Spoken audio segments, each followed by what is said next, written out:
जो कि आपको इजीली, बहुत इजीली घर में मिल जाएंगे, जिसके लिए आपको कुछ भी मेहनत नहीं करनी है और आपका लाइक कोल्ड एंड कफ बस ऐसे ऐसे चला जाएगा। सबसे पहले आपको अजवाइन, दैट कैरम सीड्स आपको लेनी है, 1 स्पून कैरम सीड्स लेनी है।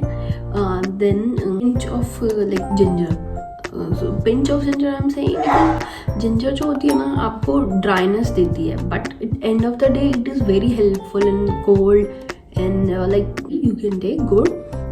थोड़ा सा that on a gas, okay. आप उसको बॉईल करोगे टिल ये जब